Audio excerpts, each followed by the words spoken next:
오늘 주 앞에 나와 예배하시는 모든 분들에게 하나님의 은혜와 평강이 충만하게 임하시기를 바랍니다. 어제는 8월 15일 우리나라가 일제강점 36년에서 해방된 75주년이 되는 날입니다. 우리나라에게 해방을 주신 하나님께 감사를 드립니다.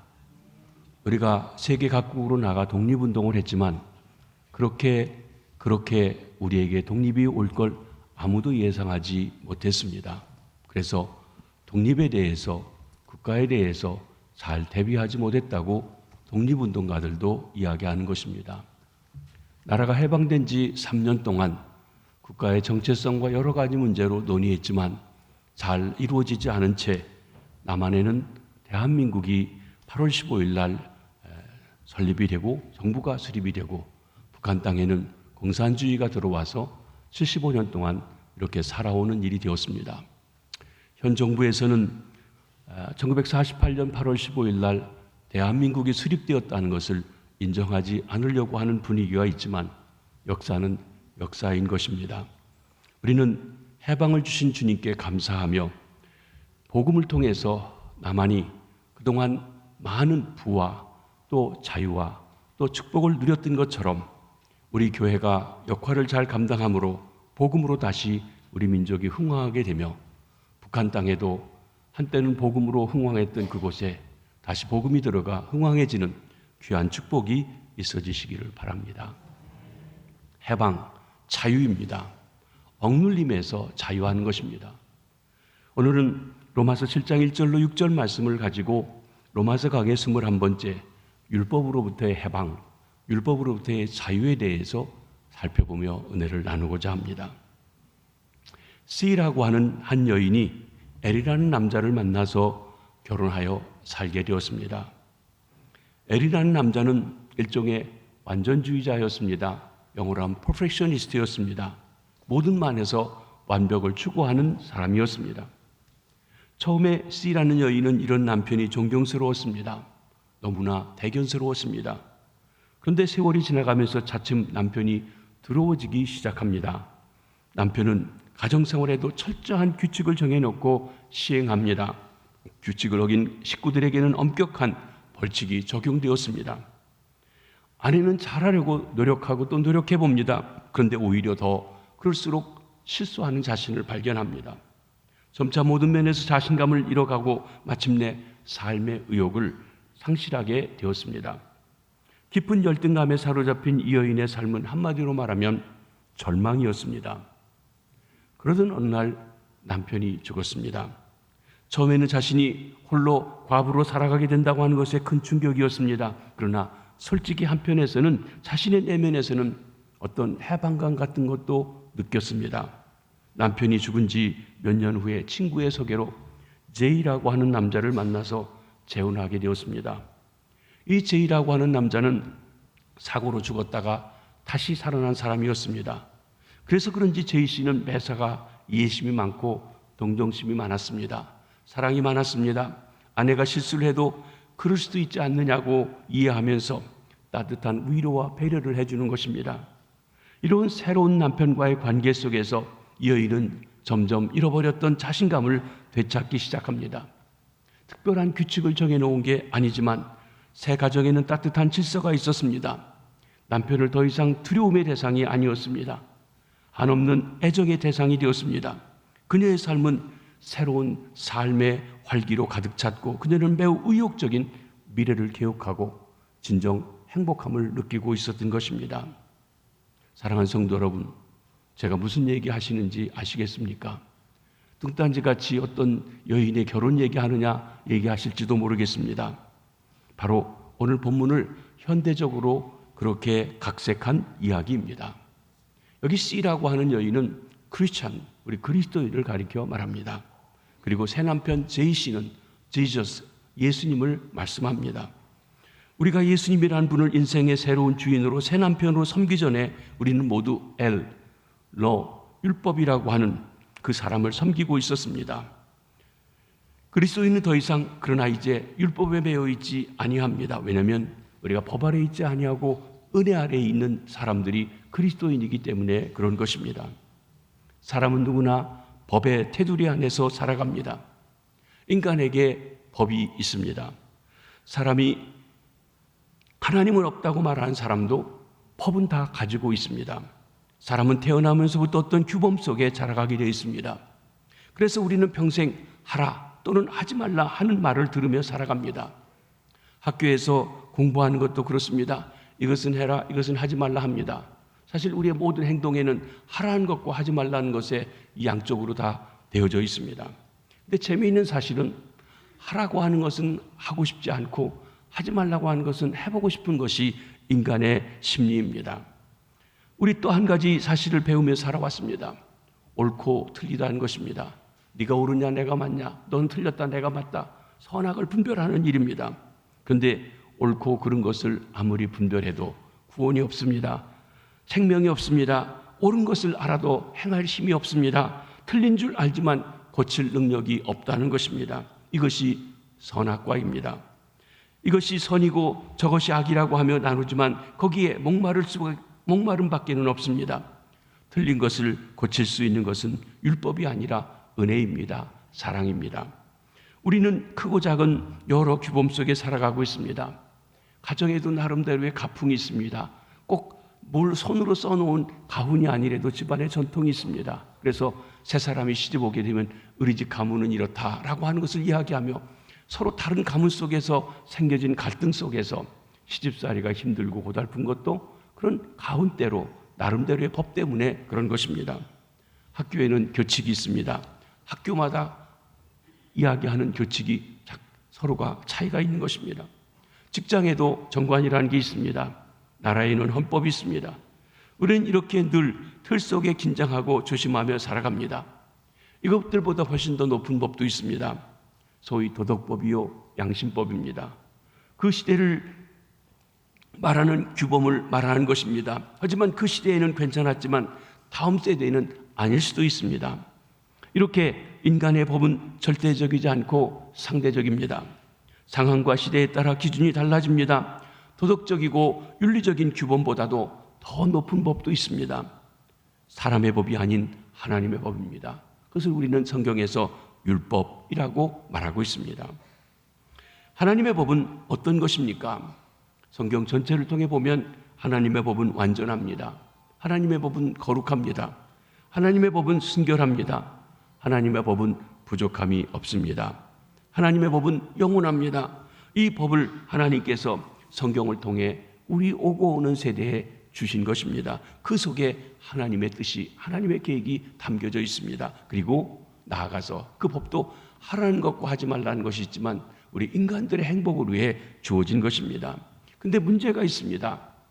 우리 인간을 위해 주셨는데 인간이 거룩한 하나님의 법을 지킬 수 있는 힘이 없다고 하는 것입니다. 그러면 하나님의 법을 누가 지킬 수 있습니까? 하나님만이 지키실 수 있습니다. 그리고 죄가 없는 사람이 지킬 수가 있습니다. 그러면 죄가 없는 사람이 누구입니까? 인류 역사를 통해서 보면 죄 없는 사람은 두 사람밖에 없었습니다. 한 사람은 첫사람 아담인데 하나님이 처음 지으시고 하나님의 형상대로 만물의 영장으로 지어준 아담에게는 죄의 원죄성이 없었습니다. 그런데 그는 죄 짓는 것, 하나님 명령하는 것을 거부하는 것을 택하는 쪽을 택해서 그 후손으로 태어난 우리가 죄의 후손으로 태어나게 되었습니다. 그런 인생들을 구원하시기 위해서 죄 없는 분 또 한 분을 이 땅에 보내주셨습니다.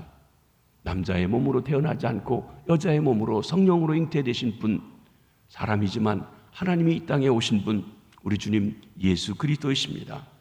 예수 그리스도는 율법의 완성자이십니다. 하나님의 모든 법을 온전히 지키신 분이십니다. 그래서 예수 그리스도는 율법의 마침이라고 하신 것입니다. 모든 사람은 죄를 범하였기 때문에 하나님의 법을 지킬 수 없습니다. 선을 행하기 쉬운 사람이 선을 행합니다. 선이 어려운 사람은 선을 실천할 수가 없습니다. 사랑하는 성도 여러분, 우리가 왜 그렇게 죄를 쉽게 집니까? 죄인이기 때문에 그렇습니다. 죄가 익숙하고 편하기 때문에 그렇습니다. 우리가 아이를 낳아서 가르쳐주지 않아도 때가 되면 반항하고 또 죄 짓는 것을 좋아하고 그리고 나쁜 짓을 하면서 살아가는 것입니다. 왜요? 원죄의 부패성이 가지고 태어나기 때문에 그렇습니다. 노력해서 죄 짓는 사람 보았습니까? 그냥 하면 죄입니다. 물이 위에서 아래로 흐르듯 가만 놔두면 인간은 죄를 짓게 되어져 있다는 것입니다. 우리는 하나님의 법을 받았습니다. 하나님의 법을 지켜야 합니다. 그런데 문제는 지킬 능력이 우리 인간들에게 없다는 것입니다. 우리는 그것이 우리를 절망시키고 좌절시킵니다. 하나님의 법이 좋기는 한데 지킬 수가 없습니다. 하나님의 법이 완전한데 우리가 온전히 다 행할 수가 없다는 것입니다. 하나님의 법을 지키기 위해 평생 삶을 바쳤던 사람들도 있었습니다. 성경에 나오는 예수님 시대의 바리새인들입니다. 여러분, 바리새라고 하는 이름은 분리된 자라고 하는 뜻입니다. 우리는 세상 사람들의 삶의 방식으로 살지 않고 하나님의 방식으로 살겠다. 하나님께 대해서 헌신한 사람입니다. 그래서 바리새인이라는 말의 뜻에는 우리는 세상에서 구별되어 하나님 말씀을 위해 구별된 사람이다 하는 의미를 가지고 있었습니다. 정말 그들은 하나님의 법에 대해서 열심히 있는 사람들이었습니다. 머리 모양도 다르게 했습니다. 옷차림도 달랐습니다. 모든 것이 다릅니다. 하루 종일 말씀을 묵상하고 말씀을 읽고 그 말씀대로 살려고 애를 썼습니다. 어떻게 하면 하나님 율법을 어기지 않고 평생 순결하고 깨끗하게 살 수 있을까? 이것이 그들의 관심이었습니다. 그런 그들을 향해 우리 주님께서 뭐라고 하십니까? 그렇게 살았는데도 뭐라고 하십니까? 주님께서는 겉으로 나타난 행위만 아니라 마음의 법까지도 얘기하십니다. 모세는 간음하지 말라고 했고 너희는 간음하지 않는 그 행동에 대해서만 관심하지만 나는 너희에게 얘기하는데 여인을 보고 음욕을 품는 자마다 이미 마음에 간음했다고 합니다. 모세는 살인하지 말라고 해서 사람을 죽이지 않으면 살인하지 않았다고 하지만 나는 너희에게 이야기하는데 형제를 향하여 나가라 하는 자라고 하는 사람도 마음에 살인했다고 말씀하시면서 하나님의 법이 훨씬 더 깊이 있음을 말씀하십니다. 사랑하는 성도 여러분, 누가 이 법에서 벗어날 수 있습니까? 이 법을 온전히 지킬 수 있습니까? 사람은 법을 지킬 수가 없습니다. 이 법에서 벗어날 길이 없다는 것입니다. 법은 사람이 살아있는 동안에만 그에게 구속력이 있다는 것입니다. 법의 효력은 산 사람에게만 적용이 되는 것입니다. 아무리 좋은 법도 사람이 죽으면 적용할 수가 없습니다. 오늘 본문 1절 말씀을 한번 보시도록 하겠습니다. 형제들아, 내가 법하는 자들에게 말하노니 너희는 그 법이 사람이 살 동안만 그를 주관하는 줄 알지 못하느냐. 여기 법이 주관한다는 말은 구속력이 있다, 바인딩한다, 나를 묶어맨다 하는 뜻이 있고 권위를 가진다, 내 위에서 나를 짓누르고 또 명령하고 한다는 것입니다. 법의 권위는 우리가 살아있는 동안에만 국한합니다. 다른 말로 하면 법의 구속력을 무효화시키는 방법은 죽는 것입니다. 사망입니다. 사망은 죽은 사람이 관련된 모든 계약상의 의무에서 벗어나게 해줍니다. 우리나라에 여러분들이 이것을 너무나 잘 아십니다. 공소권 없음, 사람이 죽으면 그렇습니다. 최근의 일로는 서울시장이 죽으시면서 자살하면서 그에게 여러 가지 문제가 야기되고 있는데 공소권 없음에서 수사도 할 수가 없고 하지 않고 좀 어려워졌습니다. 전에 대통령 하셨던 분이 소송을 받고 여러 가지 복잡한 일이 있었습니다. 제가 미국에 있을 때 보니까 바다 이야기라고 하는 뭔지 모르는 바다 이야기가 있는데 바닷속 이야기인지 바다 위의 이야기인지 모르지만 그런 얘기도 돌아가시고 나니까 자살하고 나니까 공소권 없음 해가지고 더 이상 얘기되지 않는 것도 봅니다. 어떤 그 재벌의 회장님께서 그때 여러 가지 이북하고 돈이 오가고 하는 복잡한 문제가 있는데 자살해서 죽으니까 공소권 없음에서 그냥 없어지고 갔습니다. 그렇습니다. 사람이 살아있는 동안에는 그 문제에 대해서 법적으로 따지지만 죽으면 공소권 없음, 법적인 용어입니다. 즉 다시 말하면 그에 대해서 어떤 여기 의무에서 벗어나게 해준다는 것입니다. 사망하게 되면 법에 의해 확립되고 보호받는 관계들은 사실상 끝나게 됩니다. 그러므로 법은 살아있는 사람을 위한 것입니다. 아무리 좋은 법도 그 사람이 죽으면 적용할 수가 없습니다. 법은 사람이 살아있는 동안에만 유효한 것입니다. 결혼한 여인도 남편이 죽으면 그 남편의 법에서 자유하게 됩니다. 사도 바울은 여기 우리 그리스도인의 삶에서 법의 적용에 대한 일반적인 원리를 설명하기 위해서 결혼이라고 하는 관계를 가지고 우리에게 말씀해 주고 있습니다. 어떤 여자가 결혼을 했습니다. 그런데 남편이 처음에는 괜찮은 줄 알았더니 몹쓸 사람입니다. 무서운 눈을 가지고 여자를 매일 때립니다. 종처럼 부립니다. 노예처럼 부립니다. 식모같이 대합니다. 여러분, 목회하면서 갖는 경험 중에 참 어려운 상담이 있는데 그게 뭔 줄 아십니까? 부부간에 다투고 와서 이야기하는데 그냥 다투는 거, 싸우는 건 그나마 괜찮습니다. 양쪽 얘기를 들어보면 되니까요. 근데 제일 어려운 건 뭐냐면 의처증이 있고 의부증이 있는 사람의 얘기를 들어주는 거예요. 왜냐하면 한쪽 얘기를 들어보면 정말 남편이 잘못한 것 같은데 또 남편 얘기를 들어보면 부인이 잘못한 것 같고요. 그렇지 않은데 그렇다고 하고 도대체 이 가름하기가 쉽지 않은 게 있습니다. 참 힘듭니다. 한번 의심하면 모든 게 다 그렇게 의심으로 다 엮여져 가서 사실이 아닌데도 사실처럼 보이고, 그래서 소설가들은 좋아하지 않지만 소설 쓰네 하듯이 소설을 쓰듯이 그렇게 다 자기 나름대로 상상해서 이야기하는 일들이 일어나고 있고, 그 사이에 껴서 어떻게 이야기해 줘야 될지 들어주긴 하지만 답답한 그런 것을 겪을 때가 있습니다. 그렇다고 남편이 살아있는 동안 아내가 다른 남자에게 가면 음부가 됩니다. 가늠한 여자가 됩니다. 그러면 남편이 죽으면 그 법에서 자유하게 되는 것입니다. 2절에 보면 만일 그 남편이 죽으면 남편의 법에서 벗어나느니라. 여러분, 이 벗어난다라고 하는 말을 영어로 discharge 했다고 했습니다. 우리 남자들이 군대에서 제대할 때 제대했다고 말하지만 영어로는 discharge 했다고 합니다. 군대가 있는 곳, 요즘에 뭐 2년이든지 그 기간 동안 국가에서 불러가면 그 국가의 그 법에 의해서 군대 생활해야 합니다. 가라는 대로 가고 또 하라는 대로 해야 됩니다. 휴가 나오고 하는 것도 법대로 다 진행합니다. 근데 제대하게 되면 거기 나와서 자유하게 됩니다. 그리고 어디든지 마음대로 갈 수도 있고 하는 것입니다. 그게 제대한다는 것이, 디스차지 한다는 것이. 남편이 죽으면 남편에게 묶여있는 것에서 제대한다, 벗어난다, 자유케 된다 하는 것입니다. 이렇듯 남편이 죽는 순간부터 남편에게 얽매였던 모든 법에서 해방되는 것입니다. 심지어 다른 남자에게 시집간다 할지라도 음부가 되지 아니합니다. 가늠한 여자가 되지 아니합니다. 왜? 그 법에서 벗어났기 때문에 그렇습니다. 그러면 여러분들 중에서 그런 말씀하실 게 있을 겁니다. 남편이 그렇게 못살게 굴고 못됐으면 이혼하면 되지. 예, 이혼해버리면 그 남편에서 자유할 수 있습니다. 그런데 이혼이 뭡니까? 한 몸 된 사람을 찢어놓는 것이에요. 그러니까 죽음의 경험을 하는 것입니다. 생으로 죽는 경험을 하는 것입니다. 이런 죽음의 경험을 통해서 남편에게 자유 얻는 것은, 자유는 얻었지만 마음에는 멍해가 있고 짐이 있고 무거움이 있습니다. 그렇기 때문에 이혼해서 헤어진 사람은 사실은 사별한 사람보다 더 힘들고 어려운 것입니다. 우리 중에도 이혼하신 분들이 있습니다. 그 사정은 우리가 다 알 수 없고 알 필요도 없지만 한 가지 분명한 것은 무엇인가 하면 참으로 이렇게 한쪽이 죽은 것과 같은 생죽음을 당하고 있는 어려움과 고통 속에서 살아가고 계시다고 하는 것입니다. 생으로 죽는 경험을 하고 있는 것입니다. 그러나 주님이 주시는 은혜와 위로 속에 힘을 얻어 살아갑니다. 사도 바울도 누구나 알고 있는 이 결혼의 예를 들어서 율법과 우리 관계를 설명해 주고 있습니다. 율법과 우리 관계에서 볼 때 율법은 어떤 면에서 남편의 위치에 있다고 하겠습니다. 오늘날에 여권이 많이 신장되어 있지만 그래도 남편의 그늘이 있다고, 그늘 밑에 있다고 합니다. 율법이 훨씬 강하고 힘이 있습니다. 반면에 우리는 부인의 위치에 있다고 할 것입니다.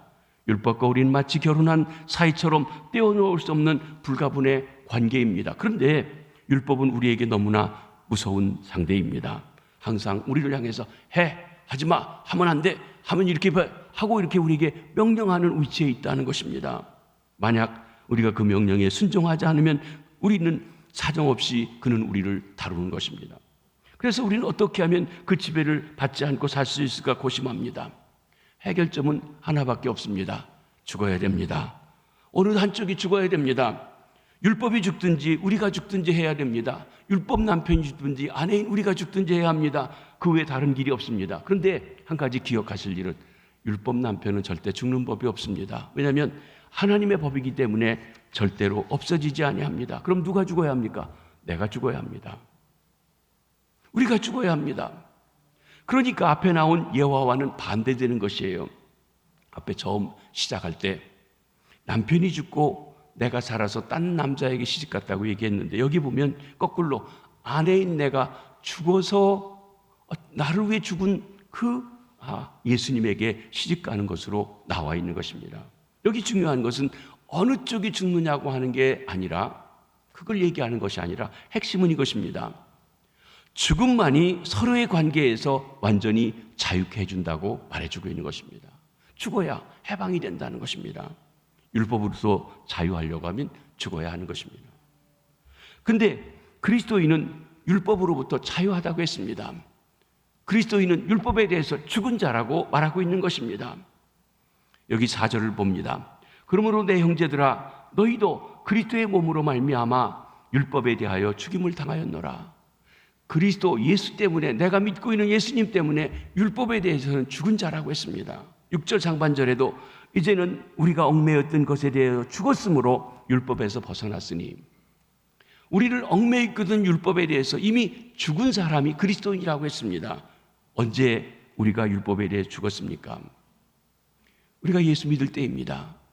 우리 주님 예수 그리스도께서 십자가에서 자기 몸을 버려 죽을 때 우리는 죽었다는 것입니다. 예수님께서 세상에 오신 것은 율법 아래 태어나셨다는 것을 말씀합니다. 그가 죄에 전혀 없는 분이시고 율법을 지킬 의무도 없으신 분이십니다. 하나님이십니다. 그럼에도 불구하고 사람이 되어 이 땅에 오신 것, 율법의 의무 가운데 이 땅에 오셨습니다. 그리고 친히 율법을 지키시고 하나님의 뜻을 이루신 분이십니다.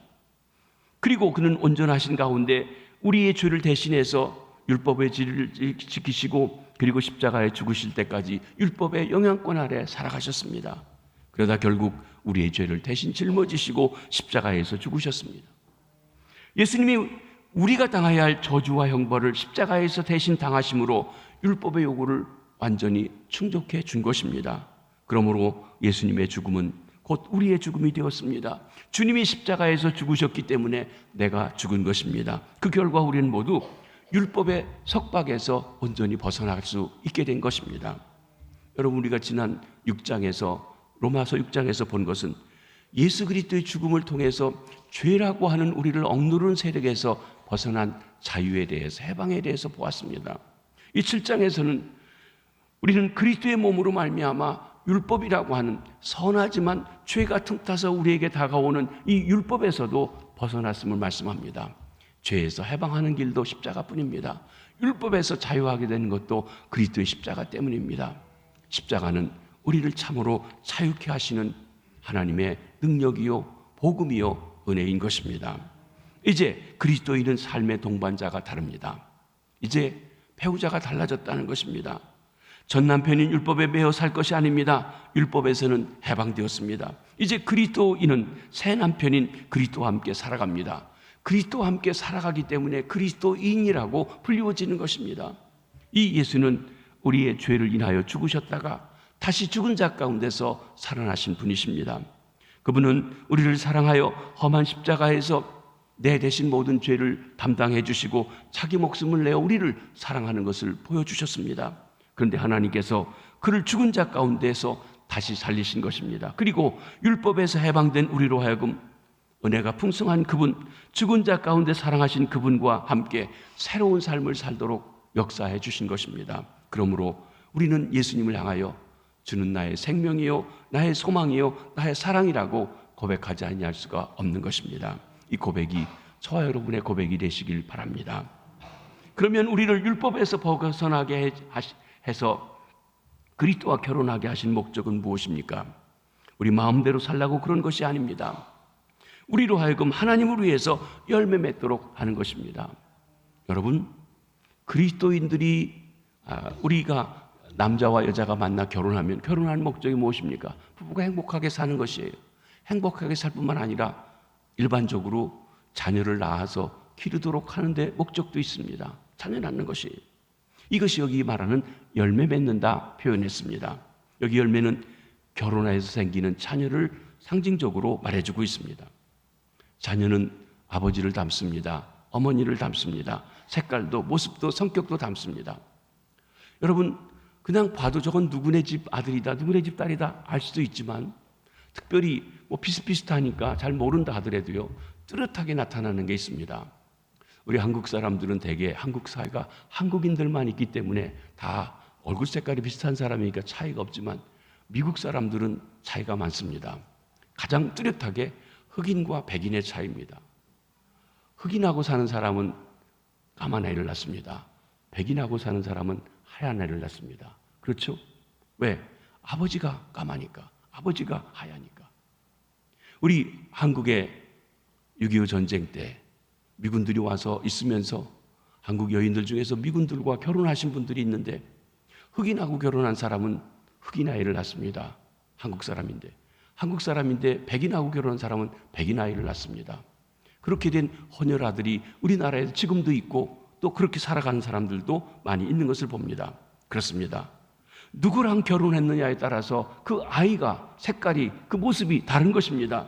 이는 우리가 누구와 어떻게 살아가느냐에 따라서 우리 삶의 내용이 달라지고 인격이 나타나는 열매가 다르다는 것을 말씀해 주는 것입니다. 우리가 율법하고 살고 육신 가운데 살아가며 죄와 짝해 살아갈 때는 사망을 위한 열매를 맺도록 되어져 있다는 것입니다. 오늘 본문 5절 말씀입니다.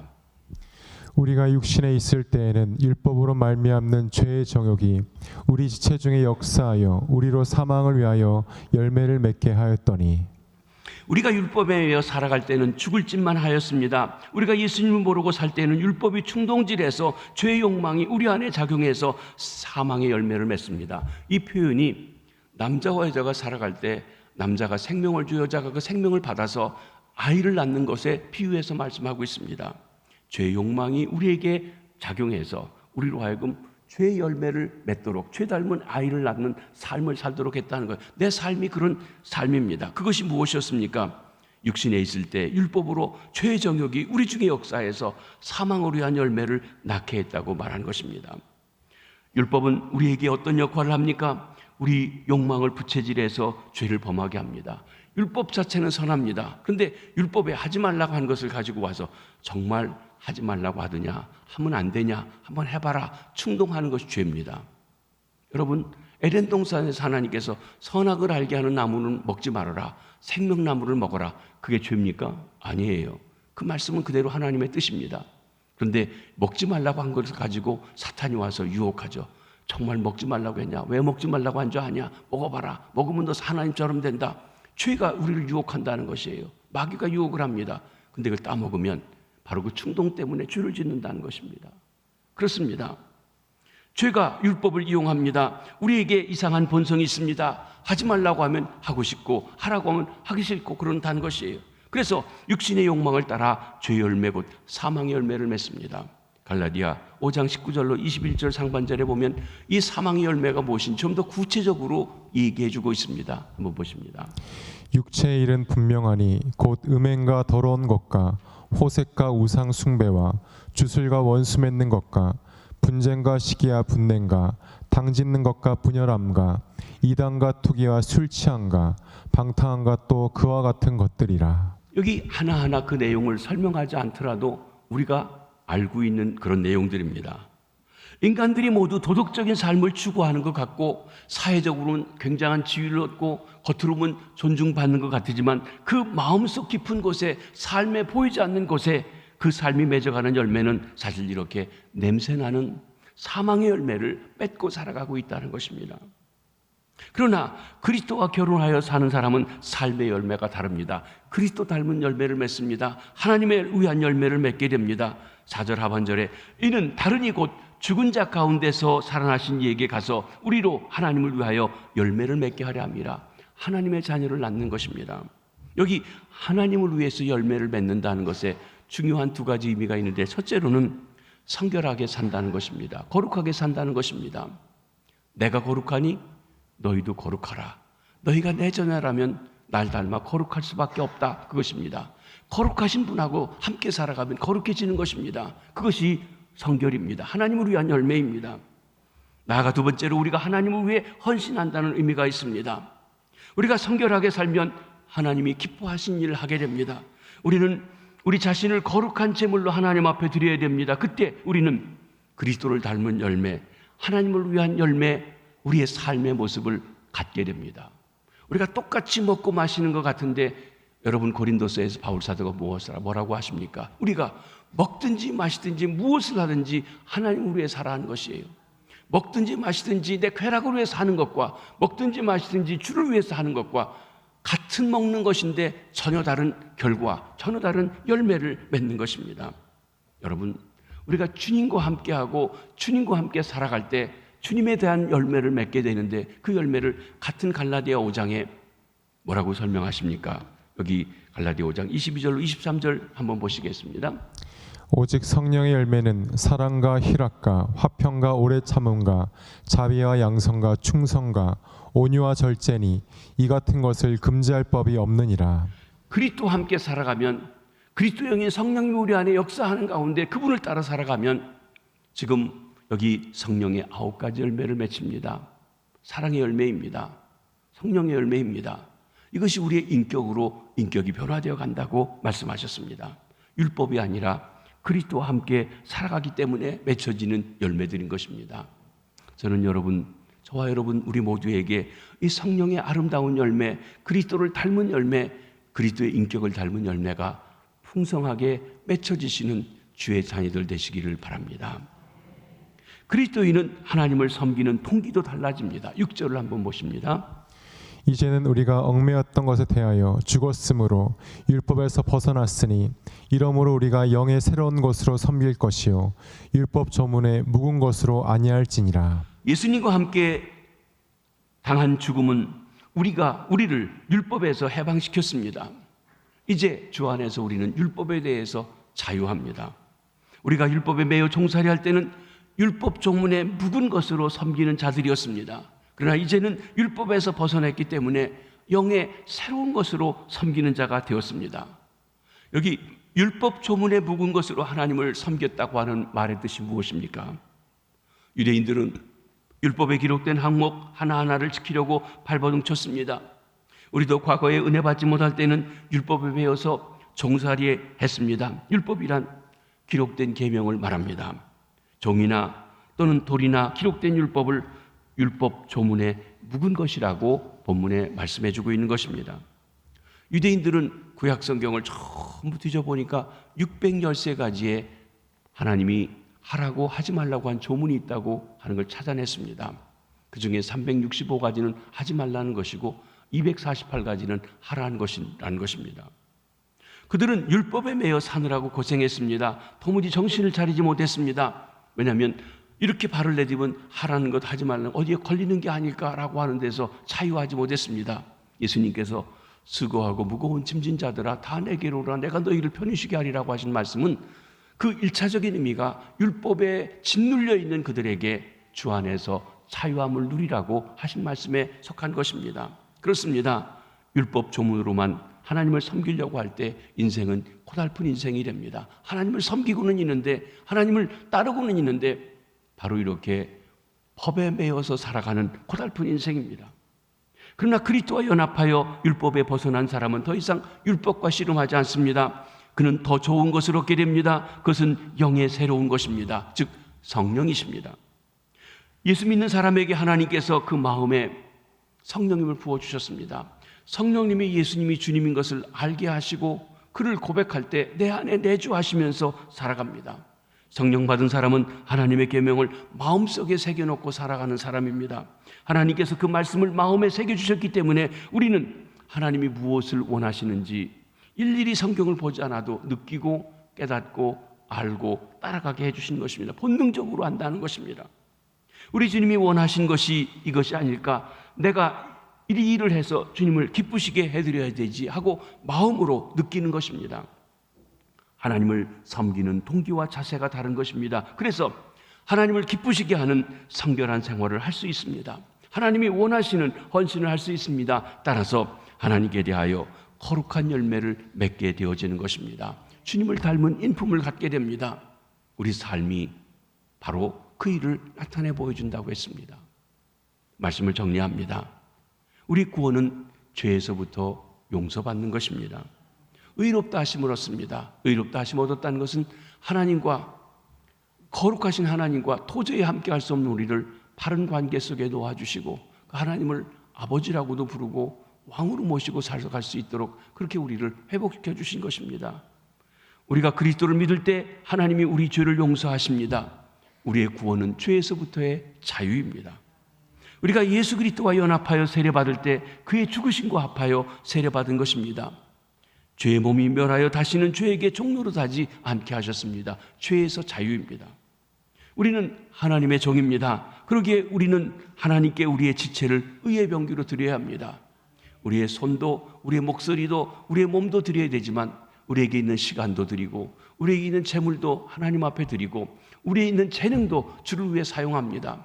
그래서 내가 먹든지 마시든지 무엇을 하든지 하나님의 영광을 위해 살아가는, 하나님께 드리는 삶을 살아가는 것입니다. 우리의 구원은 나아가서 하나님 앞인 율법에서부터의 해방이기도 합니다.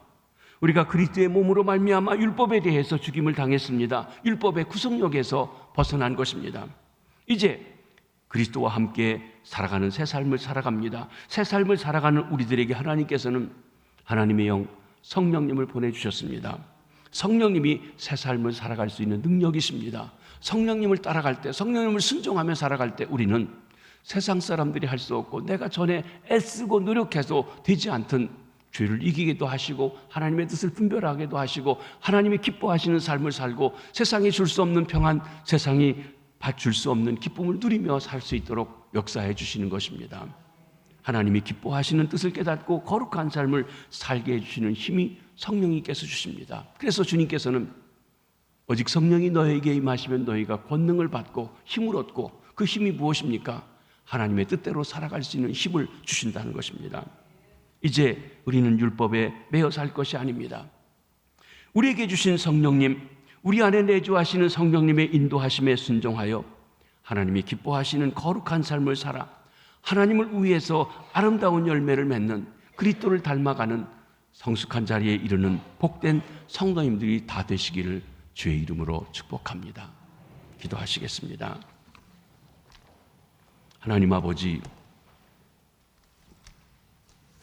하나님께서 우주 만물을 창조하시고 우리 한 사람 한 사람을 우리의 부모님을 통해 이 땅에 오게 해주시고 만물의 형상으로 지어주시고 하나님의 형상대로 하나님께 지적으로, 감정적으로, 의지적으로 반응하며 살게 해주셨건만 내 마음대로 사느라고 하나님 없이 살던 저희들 구원해 주시기 위해서 독생자 예수 그리스도를 보내주시고 하나님 우리 인간이 겪는 모든 것을 겪게 하시고 그 속에서 하나님의 뜻을 이루게 하시며 율법을 완성하게 하시고 이제 우리를 대신해 십자가에 죽으심으로 그를 믿는 자에게 죄사해 주시고 의롭다 하시고 또 우리를 구속하는 율법에서도 벗어나게 하시고 성령을 통하여 하나님과 함께 아름답고 복되게 살게 해주시니 감사합니다. 이 생명의 풍성함이 날마다 저희들에게 차고 넘치게 하여 주시옵소서.